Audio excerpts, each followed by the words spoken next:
Hello world, this is FT. Today's recommendation, The Legend of the Condor Heroes. This title is the part 1 of a trilogy.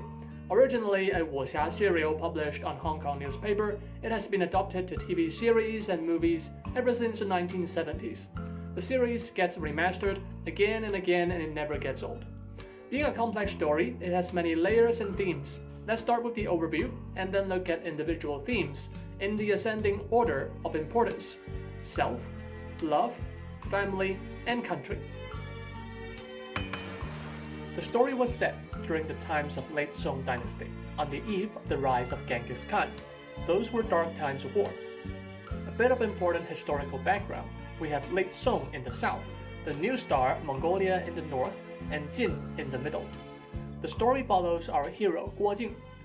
His father and uncle, both descendants of renowned military generals of the Song Empire, were charged with treason and murdered by corrupted Song officials, who were bought by the Jin.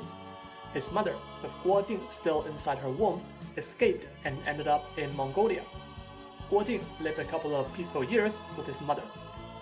This was when his father's friends, 7 renowned martial artists, caught up with the mother and child.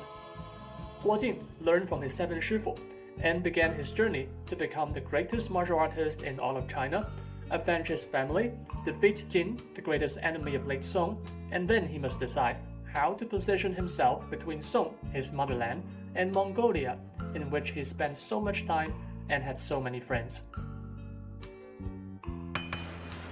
Guo Jing had many shifu to learn from. In Mongolia, he started off with 7 close friends of his father. Later, when he embarked on his journey south to avenge his father, he even met 4 of the 5 great masters in all of China, known as Wujue, the greatest 5.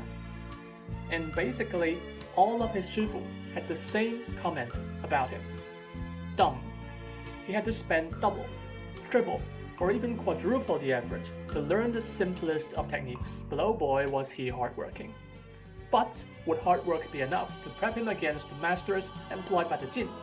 And could he prevent the Jiuyin script, the greatest martial arts script in all of China, from falling into the hands of the evil great master of the West?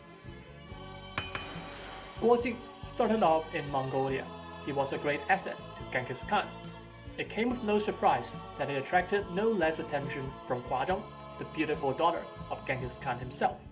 The plan was that after avenging his father, Guo Jing would go back to Mongolia, take Huazhang's hand in marriage, and live happily ever after. And like all good stories, this rarely works. During his journey south, he met with the love of his life, Huang Rong, the beautiful daughter of Dongxie, the great master of the East, who didn't have the best of temper. Huang Rong absolutely loved Guo Jing and vice versa, but would Guo Jing be able to overcome the opposition of his many shifu? After all, none of his shifu would accept an oath breaker as their disciple. Would he be able to survive the fury of the great master Dongxie, who absolutely hates the sight of a dumbass getting within 10 feet of his only daughter? How would Guo Jing face Huazhang, his fiancé, and Genghis Khan, his supposed to be father-in-law? Guo Jing's father and his uncle were not by blood, but by oath. His uncle had a son, Yang Kang. Guo Jing and Yang Kang, by the will of their fathers, were meant to be sworn brothers. But unlike Guo Jing, Yang Kang, after his father was murdered, he and his mother were kidnapped and brought into the house of Wanyan, the ruling family of Jin, the common enemy of Song and Mongolia. And unlike Guo Jing, Yang Kang was cunning and smart. Would Guo Jing be able to help Yang Kang realize his identity? Would he be able to bring Yang Kang back to Song's side? Would the sworn brothers ultimately turn against each other, or would they hold hands in unity to avenge and honor their families? Historically, Mongolia first conquered Jin and then made a move on Song. This is no spoiler. This boils down to our hero Guo Jing. He started off in Mongolia. He was loved by Huazhang, daughter of the Khan. He was brother by oath to sons of the Khan, and he was the Khan's best general. With Jin conquered, Guo Jing had come to a crossroad: Song or Mongolia. If he wouldn't betray Song, how could one man stand in the way of the invincible horde? And worse, facing the wrath of Genghis Khan, the greatest conqueror that ever walked this earth. How could he escape with his mother, who was trapped so deep inside the Mongolian camp? Guo Jing's decision? Watch the series to find out. There you have it, an overview on the legend of the Condor Heroes. But our journey has just begun.